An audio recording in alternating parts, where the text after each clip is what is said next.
মেলায় মুক্তি অনুষ্ঠানে স্বনির্ভরের পথে মুক্তির স্বনির্ভর গোষ্ঠী, হস্তশিল্পে ভর করে আত্মনির্ভরতার বার্তা। দক্ষিণ চব্বিশ পরগনা জেলার রায়দিঘি বিধানসভার রাধাকান্তপুর এলাকায় বহু প্রতীক্ষিত মুক্তি মেলা 2025-এর শুভ উদ্বোধন হলো।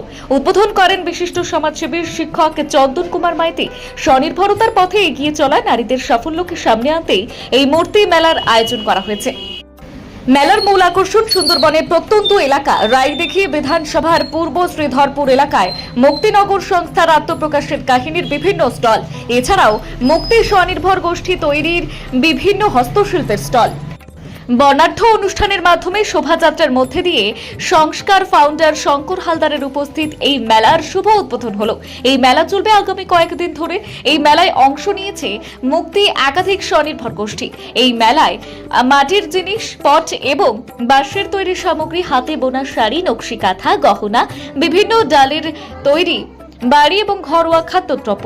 এই মেলার মাধ্যমে সরাসরি বিক্রির সুযোগ পাচ্ছে স্বনির্ভর দলের মহিলারা, যা তাদের আর্থিক স্বনির্ভরতাকে আরো মজবুত করেছে। এই মুক্তি মেলা শুধু একটি মেলা নয়, নারীদের আত্মনির্ভরতার এক বড় উদাহরণ। স্বনির্ভর গোষ্ঠীর মহিলারা আজ নিজেদের পায়ে দাঁড়াচ্ছেন, এটাই সবচেয়ে বড় সাফল্য। মেলায় সাংস্কৃতিক অনুষ্ঠান সবাইকে মজা করেছে।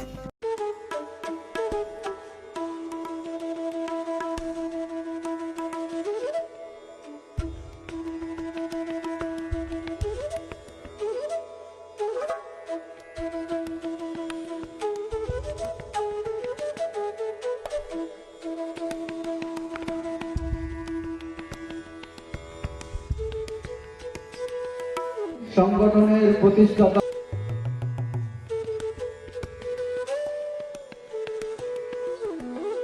কর্মকাণ্ড ছড়িয়ে পড়েছে এবং গ্রামীণ মানুষদের, বিশেষ করে মহিলাদের, তাদের স্বরোজগারের জায়গায় নিয়ে যাওয়া, যে ছোট ছোট স্মল স্কেল একটা ইন্ডাস্ট্রি তৈরি করা, সেভিংস তৈরি করা, সেই জায়গায় তাদের কোন রকম উইদাউট ইন্টারেস্টে যেভাবে মানুষের কাছে অর্থ পৌঁছে দেওয়ার ব্যবস্থা রেখেছে, আমরা অভিভূত হই তার এই প্রজেক্টগুলো দেখে। ইউনিস বাংলাদেশের, তিনি হয়তো নোবেল পুরস্কার পেয়েছেন, সংকট পাননি, সে চেষ্টাও তিনি করেন না। আমাদের বিশ্বাস কোন পুরস্কারের জন্য না, মানুষের হৃদয়ে মুক্তি তথা সংকট বেঁচে থাকবে আমাদের ভরসা আছে। এই মুহূর্তে আমরা কি দেখছি, সারা বিশ্ব জুড়ে একেবারে মন্দা, এডুকেশন সেক্টর ভীষণ রকমের করোনার পর থেকে বিপর্যস্ত।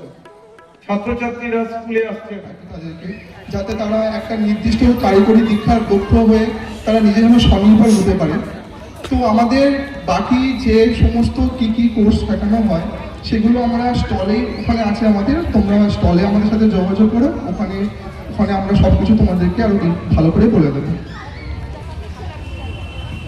আজকে মুক্তির একটা মেলা হচ্ছে, মুক্তির মেলা আপনিও এসেছেন, মুক্তি নিয়ে কি বলবেন? নমস্কার,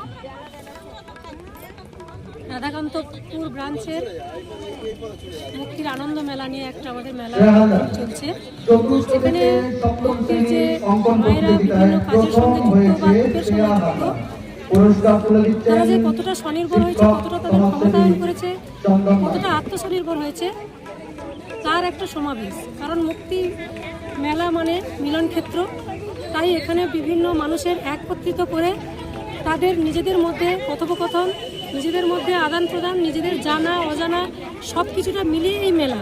তাই শঙ্করবাবুর উদ্দেশ্য ছিল যে মায়েদেরকে আমরা একত্রিত করে নিজেদের মধ্যে মত বিনিময় করে সঠিক বার্তাটা তুলে আনুন, সঠিক বার্তাটা খুঁজে পাওয়া যে মেলা মানে কি, মেলা মানে কেন এই মুক্তির মেলা করা হয়েছে, কিসের জন্য করা হয়েছে। তাই মায়েদেরকে সচেতন করার জন্য রাধাকান্তপুর ব্রাঞ্চ দিয়েই আমাদের শুরু। প্রথম এই ব্রাঞ্চে আমাদের প্রথম আজকের আনন্দ মেলা তৈরি হচ্ছে মুক্তির মায়েদের। আপনার নাম? আমার নাম মেলায় মুক্তি 2025, মেলায় মুক্তি যে অনুষ্ঠান, এই অনুষ্ঠান সম্বন্ধে কি বলবেন? আমাদের দক্ষিণ চব্বিশ পরগনা রায়দিঘির 28 তলা একটি গ্রাম, যে গ্রামটা সাংস্কৃতিকভাবে চেতনা সম্পন্ন, সেই গ্রামের বিদ্যাসাগর অবর প্রাথমিক বিদ্যালয়ের মাঠে 28 তলা যে ক্লাবটি আছে, সেই প্রাঙ্গণে এই যে উৎসবের চেহারা নিয়েছে মুক্তি মেলায় মুক্তি অনুষ্ঠান, এটি একটি আমাদের সামাজিক প্রতিষ্ঠান যারা দীর্ঘদিন ধরে 2003 সাল থেকে সুন্দরবন তথা রাজ্য জুড়ে বিভিন্ন সামাজিক প্রকল্পে কাজ করে থাকে।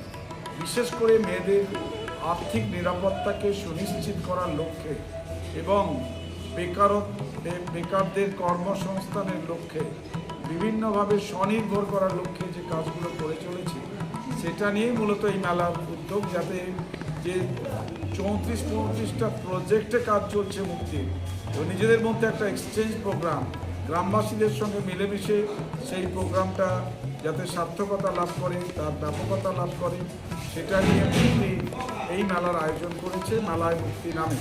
এটা রাজ্য আমাদের সুন্দরবন জুড়ে বিভিন্ন অঞ্চলে এরকম কাজ করা হচ্ছে। আনন্দপুর অঞ্চল, কৃষ্ণচন্দ্রপুর, লালপুর, নালুয়া সব বিভিন্ন রায়দিঘির বিভিন্ন অঞ্চলে কাজ করছে।